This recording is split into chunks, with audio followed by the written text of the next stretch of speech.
한번 따라 하실까요? 말세를 사는 그리스도인의 지혜. 말세를 사는 그리스도인의 지혜. 신약 성경에서 재림에 관한 구절이 총 몇 번 나오느냐 하면 318번 나옵니다. 두 개의 절에 두 번 나와서 절로 치면 316절에 재림에 대한 얘기, 예수 그리스도가 다시 이 땅에 오셔서 재림하시고 심판하실 것에 대한 이야기가 있습니다.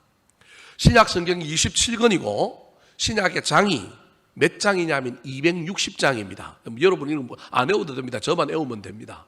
절이 몇 절이냐면 7959절입니다. 제가 무슨 말을 하려고 하느냐 하면 318번 나타나면 25절마다 한 번씩 사실은 무엇에 대한 이야기가 있다고요? 재림에 대한 이야기가 있다는 거예요. 우리는 생각도 안 하고 그냥 지나가는데 재림이라고 하는 신약 성경에서 재림이라고 하는 단어와 재림과 관련되어 있는 구절이 318번 나오고 신약 성경 전체의 절이 약 8,000절, 7,959절인데 계산을 해보면 25절마다 한 번 정도 나오는 거예요. 요걸 그냥 신약 성경으로 치면 여러분 한 장에 한 번 이상 나오는 거예요. 한 장에. 그러니까 성경이 재림을 얼마나 중요시 여기느냐. 우리는 그냥 이 땅에서 열심히 천국을 누리고 이 땅이 천국 같아서 복을 받고 은혜롭게 살고 사는 문제 때문에 힘들어서 다음 세계를 생각해 보지도 못하고 그냥 우리는 죽으면 천국 가고 그냥 예수 믿고 구원 받으면 된다라고 하는 단순한 도식 속에서 살아가고 있기 때문에 예수 그리스도의 재림이 얼마나 중요한지 성경이, 특별히 신약 성경이 이 재림에 대한 주제를 얼마나 중요하게 여기는지를 우리는 잘 이해를 못하고 사는 거예요. 신약 성경의 제일 마지막 절이 계시록 22장 20절 21절인데요. 여러분 20절 21절이 어떻게 끝날까요? 제가 읽어드릴까요? 이것들을 정언하신 이가 이르시되 내가 진실로 속히 오리라 하시거늘 아멘. 주 예수여 오시옵소서. 주 예수의 은혜가 모든 자들에게 있을지어다. 아멘. 여기도 뭐가 나오는 거예요? 재림으로 끝나는 거예요. 사실은 신약 성경의 제일 마지막이 무엇으로 끝나느냐 하면 재림의 약속, 재림의 예언으로 끝나고 그것을 믿는 자들이 아멘으로 받아들이는 것이 신약 성경의 끝이에요. 그러니까 성경과 성경을 믿는 사람들의 신앙의 태도 중에 제일 마지막은 예수 그리스도의 재림을 믿고 그 재림을 인정하고 재림을 기다리는 신앙이라는 겁니다. 하지만 우리가 이 땅에서 살다 보니 사실은 재림보다는 복이 더 중요하고 은혜가 더 중요하고 당장 내 기도가 응답되는 것이 훨씬 더 중요하기 때문에 우리는 재림에 대한 이야기들을 그렇게 중요하게 여기지 않습니다. 성경 전체를 어떤 성경학자가, 신학자가 정리하기를 4개의 단어로 성경 전체를 정리했습니다. 그게 그 유명한 창조, 타락, 구속, 심판. 이게 성경의 주제라는 거예요. 하나님이 창조하셨다. 인간은 타락했다. 예수 그리스도가 이 땅에 오셔서 우리를 뭐 하셨다? 구원하셨다. 그리고 뭐가 있을 거다? 심판이 있을 거다. 이게 성경 전체 신구약 전체를 관통하고 있는 창조, 타락, 구속, 심판이라고 하는 주제라는 거예요. 그 심판이라고 하는 이야기 속에 재림이 들어가 있는 것입니다. 심판과 재림, 인류의 종말은 반드시 있습니다. 문제는 이것을 너무 강조하여 현실의 삶이 사라지고 열광주의와 신비주의에 빠져 너무 종말과 재림에 포커스를 맞추어 살면 역기능이 일어납니다. 그 역기능의 대표가 사실은 오늘날에는 신천지고 20년 전에는 다미선교회라고 하는 것이 있었습니다. 이장님이라고 하는 목사가 생명의 말씀사라고 하는 출판사에 외국 서적을 번역하는 목사였어요.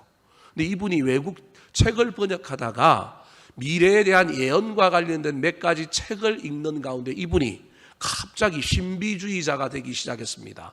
뿐만 아니라 노스트라다무스라고 하는 전 세계의 그 유명한 예언가가 인류가 언제 망한다고요?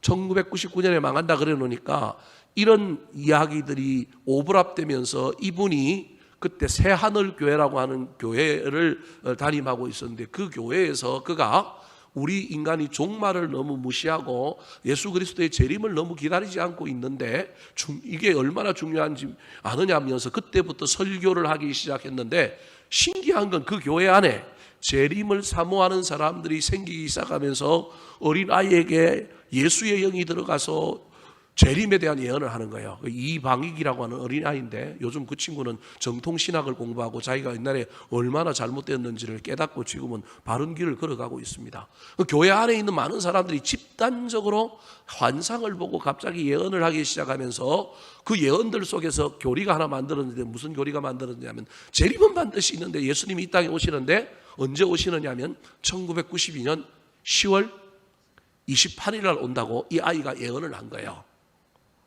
날짜는 연도는 이야기하지 않았지만 최초에 날짜를 10월 28일 날 이 친구가 이장림 목사 생일을 기억하고 목사님 생일날 오신다 그런 거예요. 예수님이.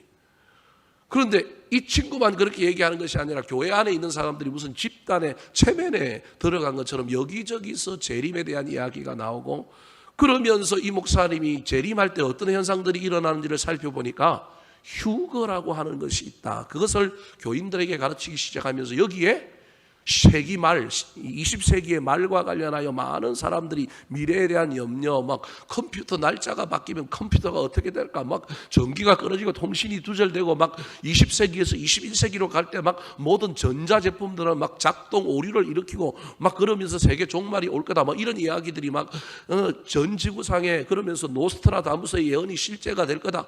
그런 나중에 이장님이라고 하는 목사님이 미래에 대한 이야기를 하면서 책을 하나 썼는데 그게 다가올 미래를 대비하라. 그래서 다가올 미래에서 다자와 미를 따서 무슨 선교예요? 그럼 이런 이야기 못 들어봤죠, 여러분? 여러분 이런 이야기 저한테밖에 못 듣습니다. 요즘 젊은 목사들이 이런 이야기 잘 모르거든요. 다미 선교회라고 하는 걸 그때 만든 거예요. 여러분 종말을 너무 강조하면, 너무 지나치게 강조하면 열광주의에 빠져가지고 사람들이 전부 현실을 도외시하는 거예요. 그날만 기다리는 거예요. 지금 현재 죽어 나자빠지든 무슨 일이 일어나든 상관없이 막 거기에 빠져버리는 역기능이 일어나는 거예요. 그 대표적인 게 다미 선교회잖아요. 근데 그날 무슨 일이 있었어요? 없었어요. 없었다니까요. 1999년 세기 말에 연말에 세계 종말이 오는데 세계 종말 오기 전에 사람들이 성경에 보니까 휴거를 하는데 언제 휴거하느냐 하면 7년 대환란 전에 하나님께서 사랑하는 사람들은 그 환란에서 벗어나기 위하여 하늘로 먼저 뭐 하시더라? 데리고 가시더라. 그래서 7년을 땡겨서 세기 말은 인류 종말은 1999년 연말에 오는데 연말이 오기 전에 예수를 제대로 잘 믿는 사람, 종말을 신뢰하고 기다리는 사람들은 7년 대환란을 하나님께서 면해주기 위하여 그 7년 앞인 1992년에 사람들을 뭐 하신다고요? 하늘로 휴거하여 데리고 올라간다는 게 이 목사님의 예언이요, 그 책의 내용이요. 이걸 믿는 사람들이 전국에서 열광하기 시작하고 막 그 교회가 어디면 서대문에 있어, 서대문으로 막 몰려들기 시작한 거예요. 그래서 그러면 도대체 예수님이 몇 시에 올 거냐? 1992년 10월 28일 날 온다 치자. 그러면 언제 오느냐? 12시 땡 하면 오느냐? 12시 01분에 오느냐? 시차가 다른데 한국 시간으로 오느냐? 그리니치 천문대 시간으로 오느냐? 막 이거 갖고 자기들끼리 또 싸우고 토론하다가 알 수 없는 일이지만 여하튼 1992년 10월 28일 날 자정을 기하여 7년 대환란이 시작되는데 이 환란에 들어가지 않게 하려고 많은 믿는 자들을 휴거시킨다. 막 여기에 열광해갖고 집도 절도 차도 다 놔두고 사람들이 여기에 모여서 찬송하고 기다리면 뭐 한다고요? 휴거한다는 거예요. 여러분 이게 종말론이 재림이 너무 강조되면 이런 역기능이 일어나는 거예요. 제가 오늘 이 이야기만 하려고 하는 것이 아니라 또 다른 역기능이 있어요. 그러면 이때 한번 뒤었잖아요. 그리고 뒤어버리는 바람에 이제 한국 사회 교회에는 이런 걸 주장하는 사람들은 별로 없어요. 주장해도 이제 좀 다르게 주장하는 거예요. 어떻게 주장하느냐 하면 이제 신천지예요, 신천지. 신천지는 휴게에서 저 땅으로 가는 게 아니라 천국이 어디로 온다고요? 이 땅으로 오는 거예요. 이제 우리가 올라가는 게 아니고 천국이 어디로 온다고요? 가천으로 온다니까. 여러분 앞으로 가천에 집 사서 가천으로 가시라니까요. 가천에서 세계 만방의 모든 사람들이 다 몰려오는 거예요. 오늘날의 역기능은 이 신천지가 대표적으로 재림과 관련하여 보여주는 거예요. 근데 이런 역기능만 있는 것이 아니라 또 다른 역기능이 있는데 그 이후에 대부분의 전통교회와 한국교회는 여기에 뒤어버리는 바람에 이제 무슨 얘기를 안 해요? 종말, 재림을 이야기하지 않는 거예요. 그래서 심지어 교회를 다니고 있는 사람들이지만 내 살아생전에 종말이 올 수 있다, 예수님이 오실 수 있다, 예수님이 재림한다, 이 생각 안 하는 거예요. 작년에 한미준이라고 하는 곳에서 작년에 한미준의 원래 한국 미래를 준비하는 교회 모임이 있는데 그 모임이 침례교에서 먼저 시작했어요. 그래서 지금도 친미준이라고 하는 단체가 있어요. 침례교 미래를 준비하는 모임. 그래서 한미준 산하의 친미준에서 침례교 교인들에게 설문조사를 했어요. 자기 인생의 중요한, 성경의 중요한, 신학의 중요한, 신앙의 중요한 건 뭐냐? 그 몇 가지 질문들을 하면서 마지막 질문이 당신의 생애에 예수 그리스도가 재림주로 오실 것이라고 믿습니까? 물었더니까 여러분 몇 프로가 온다고 대답했을까요? 예, 4,000명 정도에게 물었는데요. 여러분 말도 안 됩니다. 여러분 1,400명에게 물었는데 내 생애에 예수님이 오실 수 있다, 올 가능성이 있다, 나 그 예수님이 내 생애에 오기를, 재림주로 오기를 기다린다 대답한 사람이 20명밖에 안 되는 거예요. 그러니까 여러분 그게 나쁘다 제가 그 얘기를 하는 거 아닙니다. 우리 머릿속에 오늘날을 살아가는 신앙인들 머릿속에 뭐가 없느냐 하면 종말은 없는 거예요. 종말은 안 왔으면 좋겠어. 누구 때는 안 왔으면 좋겠어요. 나 때는 안 왔으면 좋겠어. 와도 나 때는 안 왔으면 좋겠어. 예수님 오시면 좋겠는데 예수님 제발 나 죽고 난 다음에 오십시오. 나 때는 오지 말고. 뭐 우리가 전부 이 시대에 이런 시대에 살고 있어요. 여러분 목사인 저도 말하고 있는 저도 마찬가지고요. 전부 우리가 이 재림에 대한 열망 갈망이 없는 거예요. 없는 것까지는 좋아요. 근데 뭐 하기는 하냐, 믿기는 하잖아요. 근데 믿지도 않는 사람이 많은 거예요. 교회를 다니고 신앙생활을 하지만 재림? 그거 꼭 필요해? 뭐 여기가 천국인데 우리 꼭 천국 가야 돼? 심지어 이런 경향까지 나타나는 문제가 있는 겁니다.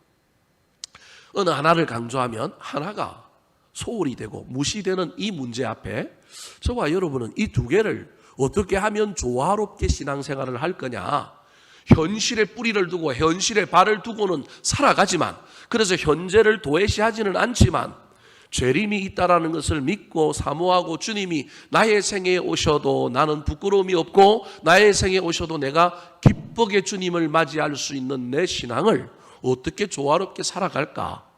이것이 데살로니가 전서 5장의 주제입니다. 주제.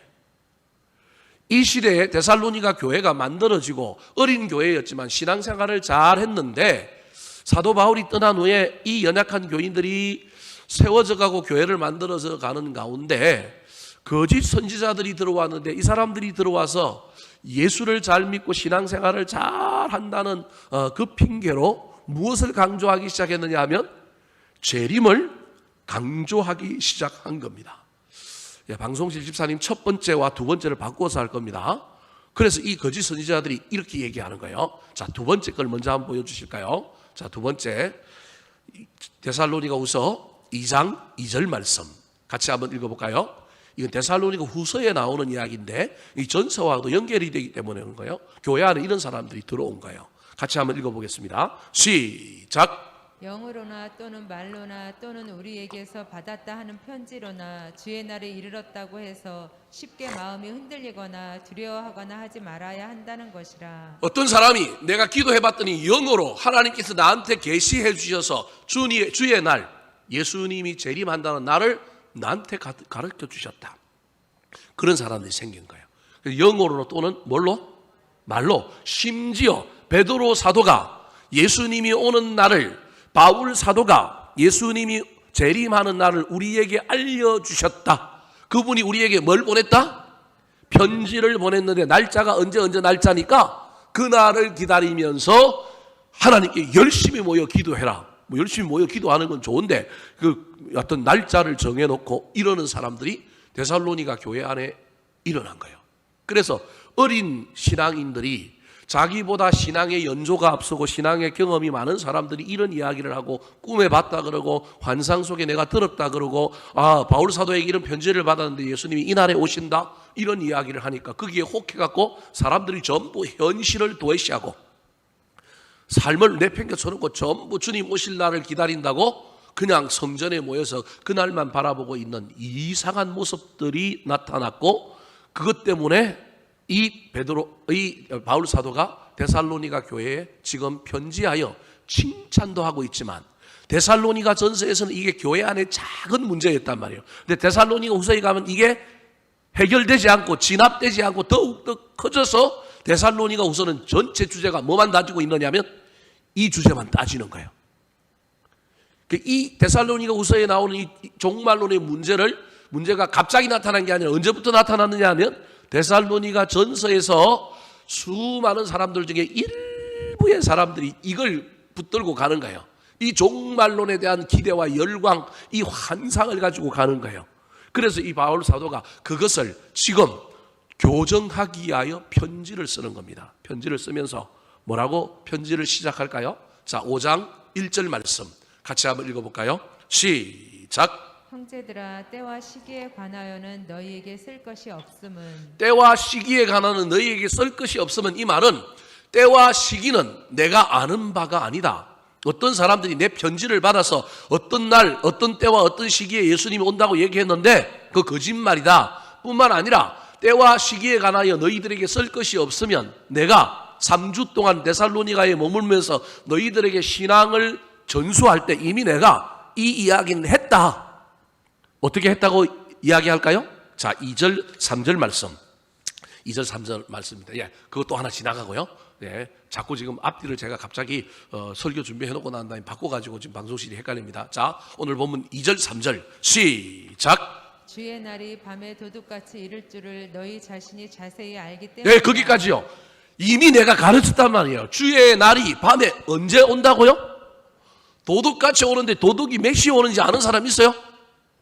여러분 도둑이 오늘 밤에 올까요? 우리 집에? 여러분 집에? 알아요?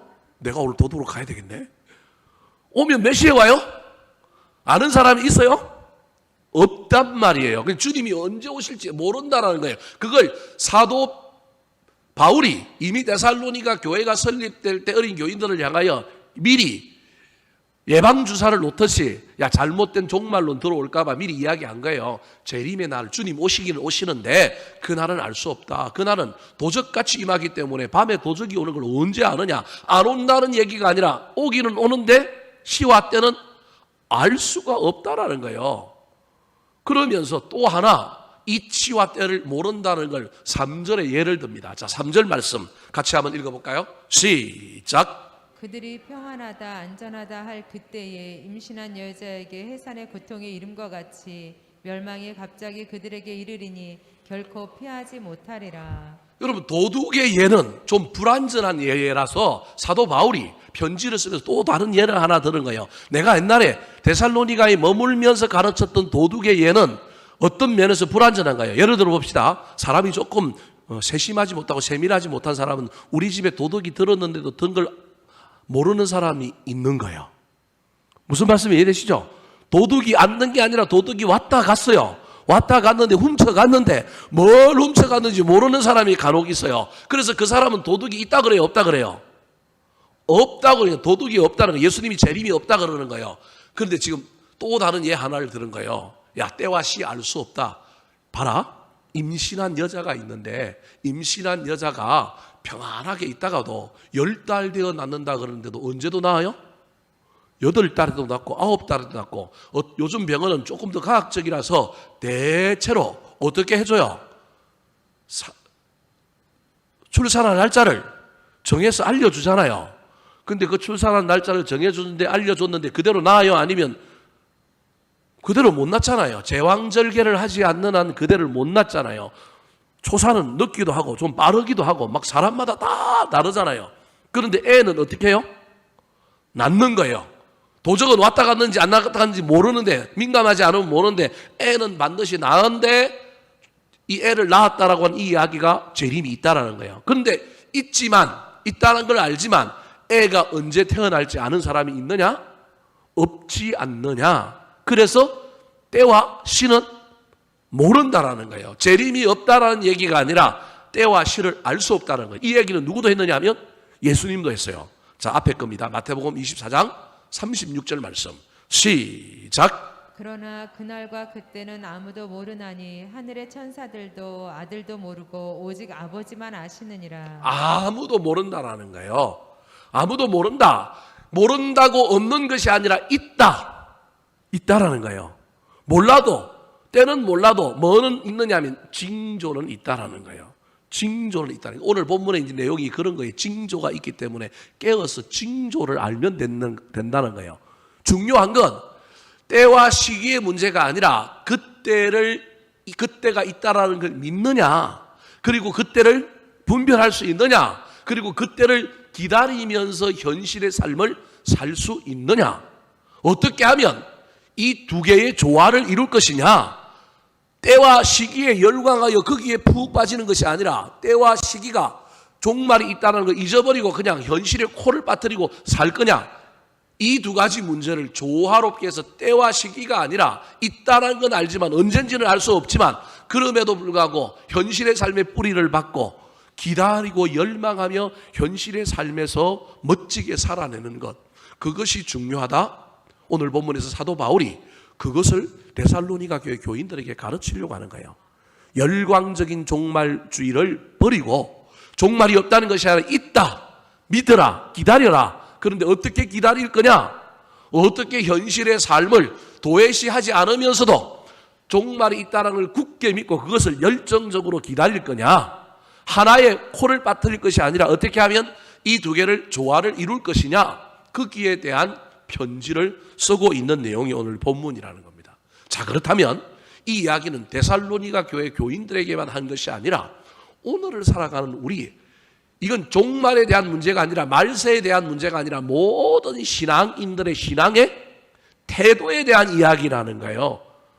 종말 신앙은 꼭 종말이 있어야 가지고 있는 신앙이 아니라 모든 신앙인의 기본적인 신앙은 어떤 신앙이냐면 종말 신앙. 오늘 주님이 와도 나는 부끄러움이 없고, 오늘 주님이 와도 감사함으로 내가 주의 손 붙잡고 하늘로 올라가고, 오늘 주님이 와도 내가 이 세상을 떠나고 하직해도 이 땅에 내 삶이 부끄럽지 않고 내 생애가 가치가 있고 고귀한 삶. 그래서 올라가도 감사하고 남겨두고 가도 여기에 부끄럽지 않고 기가 막히게 뭔가 프라이드가 있는 삶. 이 삶을 살아가는 거예요. 이게 예수님께서 우리에게 말하고 있는 신앙의 자세인 거예요. 잊어버리지 말고 소망하고 기다리고 그날이 오면 기꺼이 가더라도 여기에 남겨져 있는 너의 족적, 너의 흔적, 현재의 너의 삶이 부끄럽지 않고 의미가 있게 사는 것. 그렇게 살면서 기다리다가 주님 부르시면 가고 안 부르시면 죽었다가 나중에 주님 죽은 자들 일으켰을 때 일어나면 된다는 거예요. 그런데 그 삶이 아니라 현재의 삶을 도외시하고 열광주의에 빠져 있거나, 열광주의는 아닌데 종말은 있는지 없는지 모르고 그냥 현실에만 코를 빠뜨려서 주님이 오셨는데 도덕이 왔다 갔는데도 모르고 그렇게 살아가는 삶은 아니라는 거예요. 자, 그렇다면 이 두 가지를 조화롭게 조화를 이루며 살아가는 종말론적인 신앙은 어떤 신앙일까요? 오늘 사도 바울이 데살로니가 교회 교인들을 향하여 이 임박한 종말론, 잘못된 종말론을 교정하면서 신앙의 어떤 태도를 가지라고 말할까요? 따라 하시겠습니다. 빛의 아들로 살고 깨어 있어야 합니다. 빛의 아들로 살고 깨어 있어야 합니다. 자, 저게 좀 말이 어렵습니다. 두 가지가 들어있는, 하나는 빛의 아들, 또 다른 하나는 깨어 있어라, 그런 의미입니다. 이게 어떻게 연결될까요? 먼저 4절 5절 말씀을 같이 한번 읽어볼까요? 4절 5절입니다. 시작. 형제들아, 너희는 어둠에 있지 아니하매 그날이 도둑같이 너희에게 임하지 못하리니 너희는 다 빛의 아들이요 낮의 아들이라. 우리가 밤이나 어둠에 속하지 아니하나니. 저 이야기가 무슨 말이냐면 사도 바울이 이렇게 얘기하는 거예요. 도둑은 언제 온다고요? 밤에 오잖아요. 그러면 낮에는 도둑이 와요, 안 와요? 안 오잖아요. 그러면 쉽게 이야기하면 여러분 인생 가운데 종말이 안 일어났으면 좋겠고 예수님이 안 왔으면 좋겠으면요, 저와 여러분이 사는 인생을 어둠의 인생으로 안 만들면 돼요. 다르게 얘기하면 죄가 관영하지 않으면 돼요. 말이 좀 이상합니까? 지금 뭐라고 얘기하고 있냐면 형제들아 너희는 어디에 있지 않다고요? 어둠에 있지 않으니 그날이 도둑같이 너희에게 임하지 않는다. 너희들에게는 정말 예수 그리스도의 재림이 오지 않는다. 다르게 얘기하면 지금 예수 그리스도의 재림이 올 때가 아니라는 거예요. 때와 시는 못 박을 수 없지만 사도 바울이 보기에 현재 데살로니가 교회 교인들의 삶과 자기가 속해 있는 그 당시의 중건동 지역에 특별히 유럽의 지역의 영적인 상황을 보고 이러할 때 자기가 보니까 그래도 로마가 타락되어 있긴 해도 자기가 보기엔 아직 어둠은 아니고 밤은 아니고 뭐라는 거예요? 낮이라는 거예요. 그런데 낮이라고 착각하여 삶을 이상하게 살면 낮이 뭘로 변한다고요? 밤으로 변하여 주님 오실 수도 있다라는 거예요. 중요한 건 주님이 오시느냐 오지 않느냐. 우리 주님 오야 마음이지만 여러분 어둠을 만들지 않으면 표현이 좀 이상하긴 하지만 도둑은 밤에 오는데 어둠이 없으면 이 땅에 안 오는 거예요. 노아 홍수가 왜 왔어요? 그 땅에 죄가 관영했기 때문에 왔다니까요. 하나님이 사람 만드신 걸 뭐 하셨어요?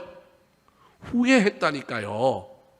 그러니까 지금 철저하게 사도 바울이 무슨 얘기를 하고 있느냐 하면 믿음의 사람들이 꼭 종말이 오느냐 안 오느냐 이 문제가 아니라 믿음의 사람들은 어떤 삶을 사는 사람들이냐 하면 빛을 비추고 낮의 삶을 사는 사람들이라는 거예요. 그게 이전에 너희가 다 빛의 아들이요 낮의 아들이라 우리가 밤과 어둠에 속하지 아니하였기 때문에 우리가 빛의 아들로 살면 낮의 아들로 살면 절대 이 땅에 주님의 재림은 온다 안 온다?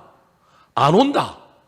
주님 재림 오지 말라고 얘기하는 것이 아니라 주님의 재림과 관련하여 시기와 때는 주님의 권한에 있지만 우리가 이 땅에서 해야 할 일은 하나님이 우리를 빛의 아들로 낮의 아들로 보내주셨기 때문에 우리가 빛을 비추는 삶을 살면 된다라는 거예요. 그러면 그 시대는 밤의 시대가 아니라 무슨 시대라고요? 낮의 시대, 빛의 시대이기 때문에 우리 주님은 그 시대에는 절대 안 온다는 거예요. 절대 안 온다는 거예요. 근데 문제는 언제 올까요? 자, 6절, 7절 같이 한번 읽어볼까요? 시작. 그러므로 우리는 다른 이들과 같이 자지 말고 오직 깨어 정신을 차릴지라. 자는 자들은 밤에 자고 취하는 자들은 밤에 취하되. 오해하지 말고 들으십시오. 우리는 세상 사람들이 죄를 많이 짓고 세상의 죄가 관영하여 하나님께서 세상을 심판하시기 위하여 이 땅에 예수님이 최후 심판날 재림의 주로 오실 거라고 얘기하는데 바울 사도는 철저하게 초점이 누구한테 있느냐면 세상 사람에게 있는 게 아니라 누구한테 있어요? 우리한테 있는 거예요. 저기 보십시오. 그러므로 우리는 다른 이들과 같이 뭐 하지 말고 자지 말고 깨어 정신을 차리라. 여러분 예수님의 심판, 예수님의 재림은 누구 때문에 온다고요? 6절에 하면 우리가 자면 오는 거예요. 우리가 정신을 차리고 깨어있지 아니하여서 오는 거예요. 자는 자들은 언제 자요? 밤에 자고 술 취하는 자들은 언제 취해요? 밤에 취해요. 저와 여러분이 세상에 취해 있고 저와 여러분이 하나님께 깨어 찬양하고 예배하고 하나님께 깨어 있지 않고 영적으로 잠자고 있으면 누가 온다고요? 예수님 온다는 거예요. 우리가 생각하는 거하고 좀 다르죠? 우리는 세상 사람들이 죄를 많이 지어서 우리 주님 보다 못해갖고 참다 사랑하시다가 기다리다 못해갖고 온 걸로 우리는 알잖아요. 여러분 소돔과 고모라를 멸망하실 때 소돔 고모라에 악한 사람이 몇 명 있느냐 그걸 따져요? 아니면 의인이 몇 명 있느냐 그걸 따져요? 무슨 말씀이 되십니까? 지금 사도 바울이 데살로니가 교회 교인들을 향하여 세상 사람들과 상관없이 너희들이 어떻게 살아야 하느냐, 종말론의 핵심은 종말론이 오느냐 오지 않느냐의 문제가 아니라 그 종말론 앞에 그 종말론을 살아가는 그리스도인의 삶의 태도를 가르치는 거예요. 세상의 지구 종말의 전적인 책임은 죄송한 이야기지만 안 믿는 사람에게 있는 게 아니라 누구한테 있는가? 우리한테 있는 거예요. 이 땅에 의인 50명이 없어서 45명이 없어서 오는 거예요. 다르게 얘기하면 우리가 깨어있지 않고 뭐 했어? 자고 있었어. 그 다음에 또 다른 말로 뭐 하고 있었어요? 우리가 취해 있었어요. 사랑하는 성도 여러분, 지금 저와 여러분은 자는 삶을 살고 있습니까? 아니면 취하는 삶을 살고 있습니까? 그래서 빛의 아들로 산다라는 것은 자지 않고 취하지 않는 거예요. 취하는 건 세상에 취하는 거고, 자지 않는 것은 저와 여러분이 예배의 삶, 신앙의 삶, 하나님 앞에 깨어있는 자의 모습인 거예요. 세상엔 취하면 안 돼요. 하나님 앞에서는 자지 않고 뭐하고 있어야 돼요? 깨어 있어야 돼요. 우리는 흔히 깨어 있다라고 하는 것을 성경에서 깨어 뭐하라? 기도하라라고 생각해서 여기 깨어 있어라고 하는 말을 기도하라라고 하는 말로 자꾸 이해해요. 근데 오늘 본문에는 여러분 깨어 기도하라라고 하는 의미, 깨어 예배하라라고 하는 의미도 있지만 지금 두 가지를 얘기하잖아요. 빛의 아들의 특징이 있는데 하나는 뭐 하지 않고요? 자지 않고 깨어 있는 거고요. 또 하나는 뭐 하는 거예요? 취하지 않는 거잖아요. 근데 취하지 않는 건 세상에 안 취하는 거예요. 그러면 깨어 있다라고 하는 의미는 무슨 의미일까요? 우리는 흔히 깨어 뭐하라? 기도하라라고 이야기하는데 오늘 사도 바울이 다른 걸 설명합니다. 깨어 있으라는 게 뭘까요? 8절 말씀. 8절 시작. 우리는 낮에 속하였으니 정신을 차리고 믿음과 사랑에 호심경을 붙이고 구원의 소망에 투구를 쓰자. 여러분 저 정신을 차리고가 다른 말이 무슨 말이에요? 깨어 있어요. 그러니까 깨어 있는다라고 하는 걸 설명하는데 세 가지를 설명하는 거예요. 뭘 깨어 있는 것? 믿음이 있는 거예요. 깨어 있는 건 뭐가 있는 거예요? 사랑이 있는 거예요. 깨어 있는 건 뭐가 있는 거예요?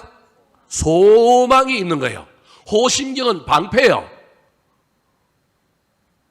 소망은 투구예요.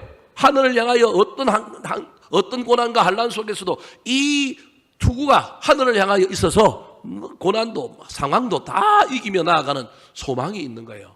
믿음과 사랑으로 수많은 핍박, 생활의 환경에 삶의 모든 문제를 호심경으로 다 막고 있는 거예요. 이게 깨어 있는 거라는 거예요. 여러분 우리가 깨어 있다라고 할 때 기도라고 하는 의미로 흔히 얘기해서 그래서 목사님들이 깨어 기도하십시오. 틀린 말은 아니에요. 지금 베드로가 데살로니가 교회 교인들에게 이야기하는데 야 종말이 안 오려면 종말과 관련하여 신앙생활 하는 사람들은 빛의 아들, 낮의 아들로 사는 거야. 빛의 아들, 낮의 아들로 사는 건 어떻게 하는 거냐면 자지 않고 취하지 않는 거야. 세상에 좀 취하지 마. 세상 따라가지 마. 자지 않고 깨어 있어. 깨어 있는 건 뭐냐 하면 너희들에게 믿음이 있는 거야. 너희들에게 사랑이 나타나는 거야. 너희들이 소망을 가지고 사는 거야. 그러면 너희들이 종말의 시대에 제대로 살고 있는 거야. 그렇게 말하고 있는 겁니다. 사랑하는 성도 여러분, 지금 현재 저와 여러분의 삶이 어떤 삶입니까? 믿음, 소망, 사랑 이 세 가지는 놔두더라도 두 가지 동사 자고 있지는 않습니까? 하나님 앞에서. 세상에 취해 있지는 않습니까? 자고 취해 있으면 빛의 아들이 아니라 어둠에 처할 수 있습니다. 예배 중에 자지 마시고요. 신앙생활 할 때 자지 마시고요. 세상에 너무 취하여 세상 따라가지 마시고 저와 여러분이 자지 않고 취하지 않는 깨어있는 빛의 아들들로 이 땅에 멋지게 살아가는 종말 신앙의 주인공들 되시기를 예수님의 이름으로 축원합니다. 두 번째, 사도 바울이 이 말세를 살아가는 데살로니가 교회 교인들을 향하여 어떻게 현재의 삶과 종말 조정의 신앙을 조화를 이루며 살아가라고 이야기할까요? 따라 하시겠습니다. 임재와 함께 하심을 힘입어야 합니다. 임재와 함께 하심을 힘입어야 합니다. 9절 10절 말씀 같이 한번 읽어볼까요? 9절 10절 시작. 하나님이 우리를 세우심은 노하심에 이르게 하심이 아니요 오직 우리 주 예수 그리스도로 말미암아 구원을 받게 하심이라. 예수께서 우리를 위하여 죽으사 우리로 하여금 깨어있든지 자든지 자기와 함께 살게 하려 하셨느니라. 자, 현실의 삶을 내팽개치고 열광주의에 빠져서 시와 때를 사는 사람에게 물으면 우리 나름대로 결정해냈고 그 시와 때를 기다리면서 주님 오시기를 기다리는 삶, 그거 결코 옳은 삶 아니야. 그렇게 살지 마. 너희들 깨어있어. 빛의 아들로 살아. 야, 깨어있는 건 자지 않는 거야. 하나님 앞에 자지 마. 세상에 취하지 않는 거야. 그럼 자지 않고 취하지 않으려면 누구랑 함께 있어야 된다고요? 10절에 깨어있든지 자든지 자기와 함께 뭐 하려 하심이라? 살게 하려 하셨느니라.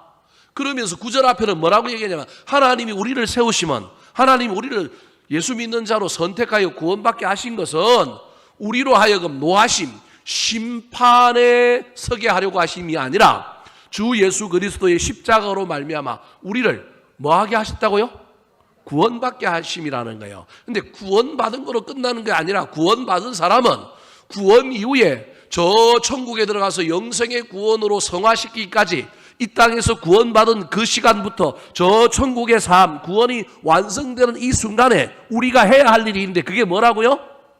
하나님과 함께 있는 것, 하나님의 임재를 경험하는 것, 하나님과 동행하는 것, 그것이 필요하다라는 거예요. 인생이 아무리 종말이라 할지라도, 인생이 아무리 힘들다 할지라도 저기 보십시오. 깨어있든지 자든지, 다른 말로 하면 죽든지 살아있든지, 어떤 고난에 있든지 어떤 풍부에 있든지 누구와 함께 살려고요? 하나님과 함께 살게 하려고 구절에 너희들을 뭐 했다? 구원했다. 여러분, 저와 여러분이 예수 믿고 구원 받았어요. 저와 여러분의 구원은 과거형이에요.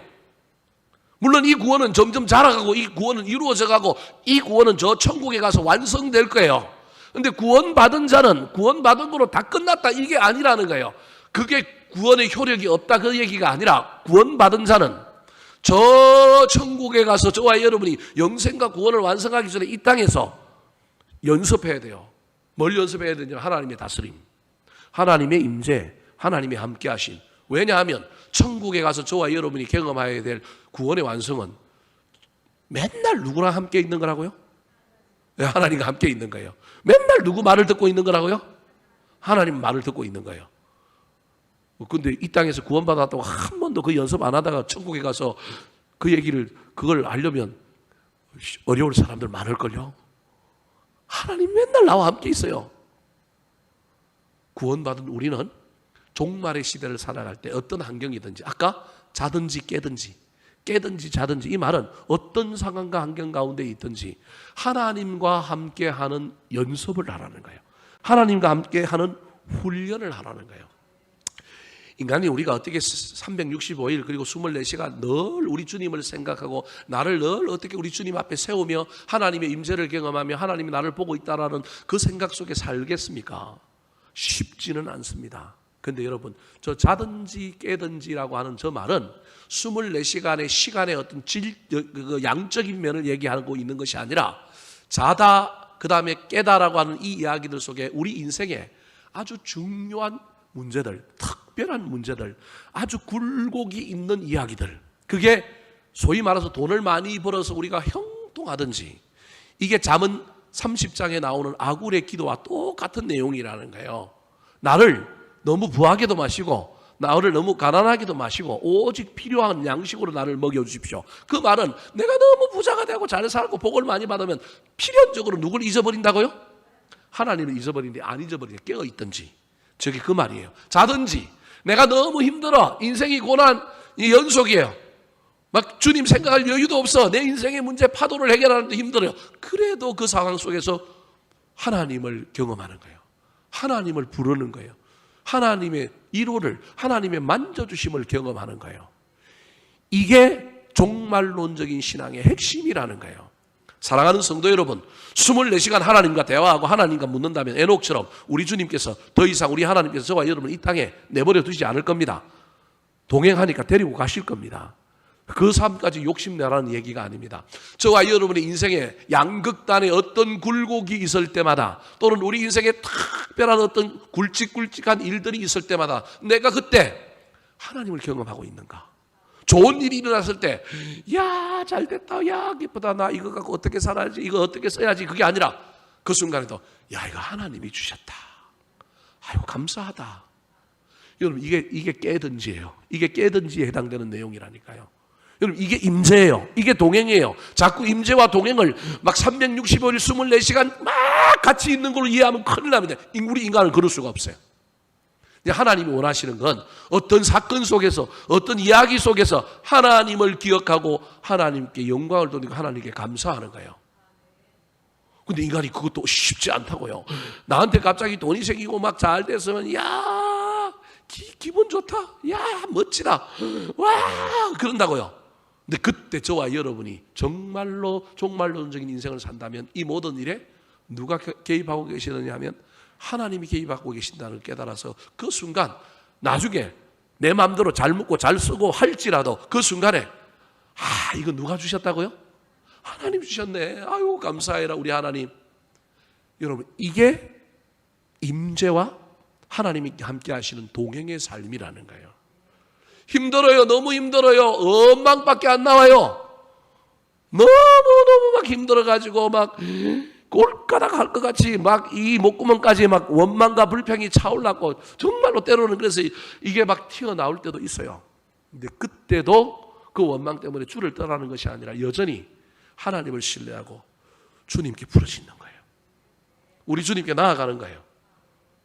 그게 자든지 우리 인생이 자는 것처럼 너무 힘들 때도 하나님의 임재를 경험하고 하나님과 살려고 애를 쓰는 삶이 우리 그리스도인들의 삶의 표준이요. 이게 종말신앙이라는 거예요. 꼭 말세 때 주님 오실 때 해야 될 일이 아니라 저와 여러분의 삶은 어느 시점이든지 다 종말이에요. 어느 시점이든지 다 재림이에요.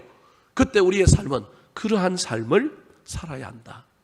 깨어 있어서 빛의 아들로 자지 않고 취하지 않는 삶을 살 뿐만 아니라 어떠한 상황 가운데서도 하나님의 임재를 경험하고 우리 주님을 떠올리고 감사하고 주의 은혜를 구하고 주께 의지하는 삶, 그 삶이 임재와 함께 하심 동행의 삶, 그 삶을 사는 것이 종말론적인 신앙의 핵심이라고 하는 걸 잘 기억하셔서 우리의 삶의 현장 가운데 자주 주님 만나시고 주께 기도하시고 우리 주님을 부르는 저와 여러분 되기를 우리 구주 예수 그리스도의 이름으로 축원합니다.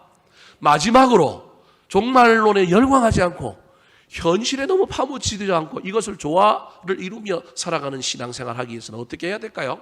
따라 하시겠습니다. 서로 세우는 공동체로 살아야 합니다. 서로 세우는 공동체로 살아야 합니다. 자, 사도 바울이 종말론에 열광하여 현실의 삶을 도외시하고 있는 이 데살로니가 교회 일부 성도들, 전서에는 일부였어요. 근데 2부에 가면 이게 해결이 되지 않고 커져버려요. 후서에 가면.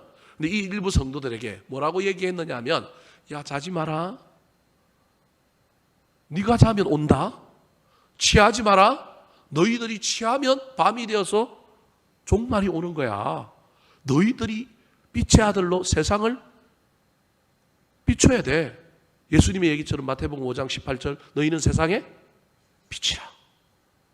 그래야 종말이 안 오는 거야. 지구 종말 재림은 전적으로 세상 사람들에게 달려있는 게 아니라 누구한테 달려있냐면 너희들에게 달려있어. 뿐만 아니라 더 나아가 너희들이 인생이 부침이 있을 거야. 잘 살 수도 있고 고난 가운데 거할 수도 있어.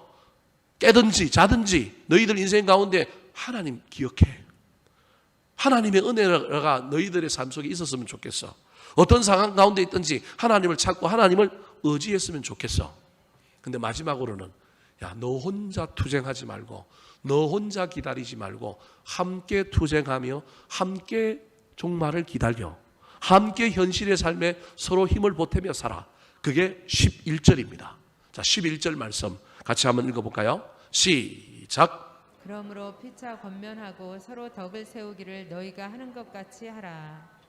저건 종말을 앞두고 예수님이 오실 날에 그냥 서로 막 모여서 서로 막 살을 부대끼고 서로 막 힘든 가운데 서로 의지하는 삶, 어떤 시기에만 있어야 될 삶이 아니라 기본적으로 기독교인들의 삶, 기본적으로 신앙의 삶은 혼자의 삶이 아니라 어떤 삶이라고요?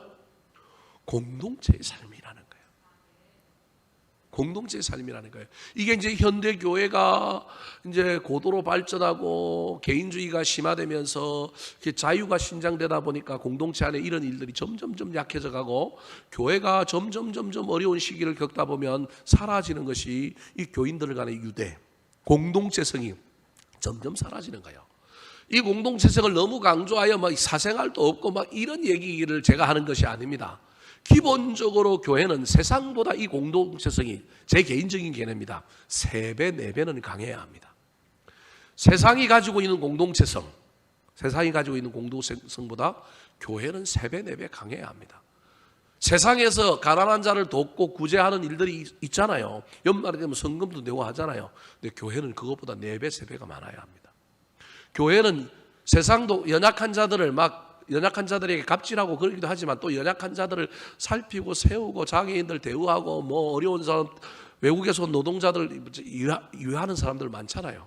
교회는 그것보다 3배, 4배 더 해야 합니다. 왜냐하면 교회는 하나님께서 당연히 공동체로 만들어 주셨기 때문에 그렇습니다. 그래서 저기 보니까 피차 뭐 하고요? 근면하고 서로 뭐 하라고요? 덕을 세우라. 여러분 피차 서로라고 하는 말이 데살로니가 전서에 얼마나 많이 나오는지 모릅니다. 대표적으로 우리 지난주에 했던 것 에베소서 4장 18절 데살로니가 전서 4장 18절 뭐로 끝났어요? 서로 뭐 하라고요? 무난하라. 지난주 설교가 그거잖아요. 서로 무난하라. 오늘은 피차 근면하고 서로 뭘 하라고요? 덕을 세워라. 오늘 본문 끝나고 난 다음은 여러분 5장 12절 13절에 가면 뭐라고 또 끝나요? 서로 화목하라. 그러니까 기독교 영성, 기독교 신앙의 가장 고차원에 있는 건 개인 영성이 아니라 공동체 영성인 거예요. 개인 영성이 좋은 사람이 있는가 하면 공동체 영성이 이게 희미한 사람들이 얼마나 많은지 모릅니다. 하나님은 우리 인간을 하나님과 1대1의 만남으로 완성되는 존재로 만들지 않았어요. 그래서 하나님은 반드시 우리 인간을 일방적이지 않고 상호적인 존재로 만든 거예요. 여러분 만약에 하나님께서 한 개인으로 하나님 앞에 독존자로 바로 설 수 있는 존재로 만들었다고 그런다면 하나님께서 에덴 동산에서 누굴 만들 필요가 없어요? 하와를 만들 필요가 없다요. 여성들을 제가 폄하해서 그런 것이 아니라 꼭 성을 떠나서 아담이라고 하는 인간 하나로 되는 거예요. 근데 아담이라고 하는 인간 하나로 돼요? 안 돼요? 안 되는 거예요. 하나님 보시기에 너무 독처하는 것이 외로워 보이는 거예요. 그래서 누굴 만들어줘요? 하와를 만들어줘요. 눈이 뒤집혀갖고 뭐라고 해요? 이는 내 뼈 중에 뼈요, 내 살 중에 살입니다. 그래 놓고는 잠시 조금 지나니까 이 여자가 선악과를 주어서 내가 뭐 했나이다? 따먹었나이다. 이게 우리 인간인 거예요. 이게 두 개가 공존하고 있는 거예요. 함께 어우러져 살 때 긴장과 갈등이 있고 서로 마음이 안 맞는 게 있고 동시에 또 어우러져야만이 위로를 받고 힘을 얻는 이 두 개가 함께 있는 거예요. 할아버지 할머니들이 손주 낳으니까 얼마나 좋아요. 자기 자식들 어릴 때 양육할 때는 놀아주지 않았던 할아버지가 자기 아들들하고 놀아주지 않는데 누구하고 놀아줘요? 손주하고는 얼마나 잘 놀아줍니까? 그래도 오면 좋은데 뭐 했으면 좋겠다고요? 빨리 갔으면 좋겠는 거예요. 오면 좋은데 안 오면 섭섭하고 오면 좋은데 그냥 어떻게 했으면 좋겠어요? 빨리 갔으면 좋겠는데 이것들이 애 맡겨놓고 영화 보고 밥 먹고 커피 마시고 한 5시간 4시간 만에 오면 좋겠는데 6시간 만에 온다 그래놓고 8시간 만에 와가지고 막 진을 다 빼놓고 그래서 얼마나 막 성질이 나는지 몰라요. 그래서 보내면서 다시는 오지 마라 그랬는데 또 안 오면 어때요? 섭섭한 거예요. 이게 우리 인간인 거예요. 그래서 하나님께서 종말의 시대에도 우리가 저 초월의 삶, 저 종말을 기다리는 저 삶 속에 현실을 잃어버리지 않고 살아가기 위해서는 누군가가 나를 건면해줘야 되는 거예요. 너 너무 지나쳐? 너 너무 한쪽으로 가 있어? 너 너무 예민해? 너 너무 까탈스러워? 너 그거 좀 보완해야 돼? 근데 요즘 현대교회에서 교인들에게 누가 그 얘기 할 수 있어요? 하는 순간에 삐져갖고 그냥 나하고 뭐가 돼요? 원수가 되는 거예요. 원수가. 이게 우리 현대교회의 문제잖아요. 근데 분명한 이야기는 초대교회에 그걸 이야기하고 있는 거예요. 피차 건면하고 서로 덕을 세우라. 근데 여러분 저 보십시오. 그 다음 단어가 너희가 하는 것 같이 하라. 여러분 저 하는 것 같이라고 하는 말이 무슨 말일까요? 네가 먼저 하라는 거예요. 네가 먼저 건면을 받고 네가 먼저 덕을 세우고. 근데 우리는요, 내가 예수를 먼저 믿었다고, 내가 직분이 좀 있다고, 나는 너한테 할 말을 할 수 있는데 너는 나한테 말을 하면 안 돼. 그건 예의에 어긋나. 특별히 동양적인 사고에서. 근데 하나님은 안 그렇다는 거예요. 교회 안에 목사도 교인을 통하여 배울 바가 있고요. 배울 게 얼마나 많은지 몰라요. 우리 교인들 보면 착하고 충성된 교인, 내가 목사 아니고 내가 만약에 교인이었으면 내가 저럴까? 저거 할 수 있을까? 여러분, 뭐 이 물 떠놓는 것만 해도 그래요. 이 수건만 그래도 내가 맨날 막 얼마나 지저분하게 내보냈는지 몰라요. 근데 그 다음 주 되면 또 얼마나 깨끗하게 와요. 우리 교인들 청소하는 거 봐요. 얼마나 열심히 해요. 각자에 맞춰진 자리에서 모든 일들을 하는 것. 목사인 제가 만약에 목사직을 내려놓고 저 자리에 가서 내가 일반 평신도로 선다?